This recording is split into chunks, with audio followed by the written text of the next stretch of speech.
Gapulara ada di kampung Tapaban supaya getayo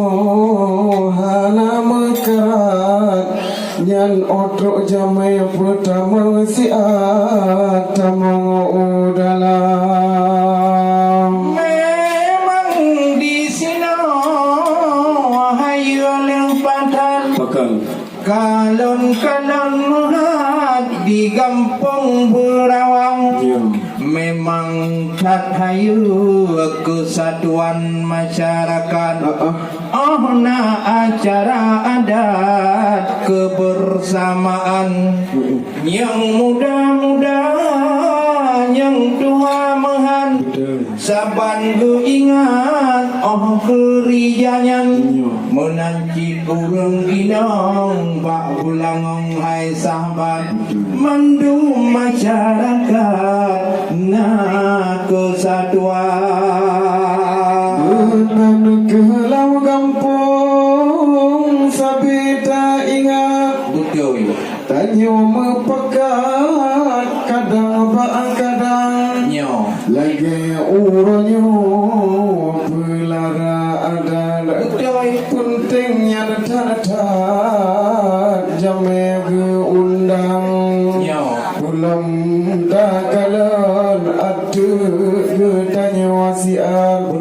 jame tromahat na dari selatan na dari timur melapu Aceh Barat Bandung Sepat Sino di Berawang memang hanya bin hayal padan naga jaga syariat dalam Islam aku pegang acara hayal padan hana musapat inangan agam jepat di sini meja inong mehan nyo meja hai sabat ke urang agam jika getuli kamu cih mehan dok masyarakat gu baca rijang nyo tata cara pulara adat dan pelamin mehan tigot hanabang mantong ada Aceh bereh limpatat hana gepu sampat ngon ada luang hai rakat alhamdulillah puja ke Rabbi Allah yang maha suci maha kuasa alhamdulillah puja ke Rabbi yang maha suci maha kuasa uronyo acara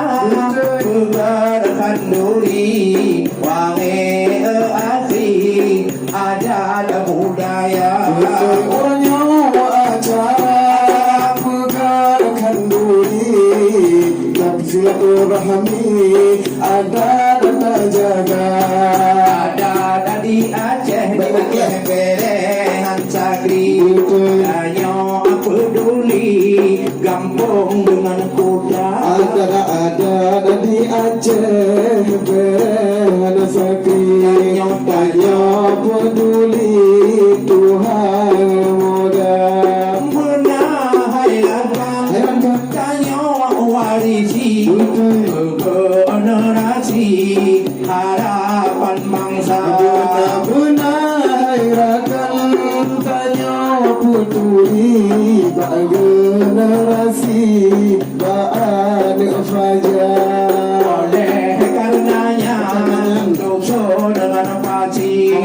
ada penyopeki benar jaga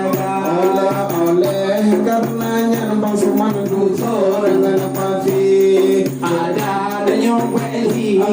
benar jaga benar